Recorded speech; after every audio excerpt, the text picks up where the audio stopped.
తెలంగాణ రవాణా మంత్రి పొన్నం ప్రభాకర్ హైదరాబాద్లోని అమీర్పేట్లో గృహజ్యోతి పథకాన్ని ప్రారంభించారు. ఈ సందర్భంగా స్థానిక మహిళా గృహానికి సంబంధించి జీరో బిల్ను మంత్రి స్వయంగా తీసి ఆమెకు అందజేశారు. కాంగ్రెస్ ప్రభుత్వం 6 హామీల అమలులో భాగంగా 200 యూనిట్ల లోపు విద్యుత్ వినియోగదారులకు జీరో బిల్ ఇస్తున్నట్లు మంత్రి తెలిపారు. ఇప్పటికే తెలంగాణలో మహిళలకు ఉచిత బస్సు ప్రయాణం, 500 రూపాయలకు గ్యాస్ సిలిండర్ పథకాలను ప్రారంభించినట్లు తెలిపారు. ఈ నెల 11న ఇందిరమ్మ ఇళ్లతో పాటు మిగతా హామీలను కూడా ఒక్కొక్కటిగా అమలు చేయనున్నట్లు మంత్రి పొన్నం తెలిపారు.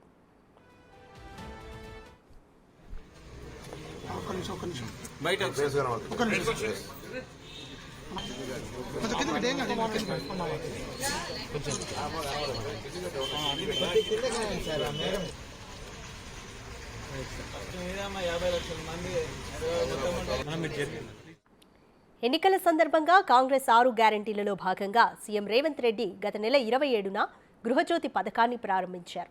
తెల్ల రేషన్ కార్డు కలిగి ఉండి 200 యూనిట్లలోపు వినియోగించే గృహ విద్యుత్ కనెక్షన్లకు ఈ పథకం కింద జీరో బిల్లు ఇస్తారు. ఈ బిల్లులో వినియోగించిన కరెంటుకు ఎంత ఛార్జీ అయిందో వివరాలుంటాయి. ఆ తర్వాత గృహజ్యోతి సబ్సిడీ కింద ఆ మొత్తాన్ని మైనస్ చేస్తూ నెట్ బిల్ అమౌంట్ జీరోగా చూపిస్తారు.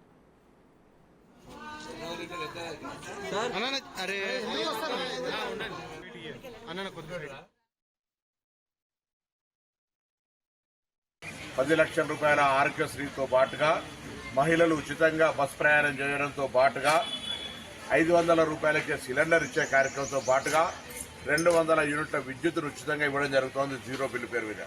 ఈరోజు ఈ ఏరియాలో హైదరాబాద్ జంట నగరాలకు సంబంధించి అమీర్పేట్లో జీరో బిల్లుకు సంబంధించి జిల్లా కలెక్టర్ గారు, స్థానిక కార్పొరేటర్లు, స్థానిక ఈ వార్డుకు సంబంధించిన పెద్దల సమక్షంలో తల్లికి జీరో బిల్లు ఇవ్వడం జరిగింది. ఇది చాలా సంతోషకరం. ఎందుకంటే పేదలకు దాదాపు 1000 రూపాయలకు విలువైనటువంటి కరెంటును నెలకు ఉచితంగా ఇవ్వడం జరుగుతూ ఉంది. ఇది మేము ఇచ్చినటువంటి మాట ఇవాళకి ఫలితాలు వచ్చి ఇలా మార్చి 3 డిసెంబర్ 3 నాడు ఫలితాలు వస్తే 90 రోజుల లోపల ఇవన్నీ కూడా పూర్తి చేసి ప్రజలకు అందజేస్తూ ఉన్నాం. దయచేసి నిర్మాణాత్మక సలహాలు ఇవ్వండి తప్ప అనవసర విమర్శలు వద్దు. ఈరోజు ఉన్నటువంటి ఆర్థిక పరిస్థితి తెలుసు. అయినప్పటికీ కూడా రాబోయే మార్చి 11 నాడు ఇందిరమ్మ ఇళ్లతో పాటుగా మిగతా వాగ్దానాలన్నీ కూడా పూర్తి చేసే బాధ్యత మాది. విశ్వాసం ఉంచండి. ఈరోజు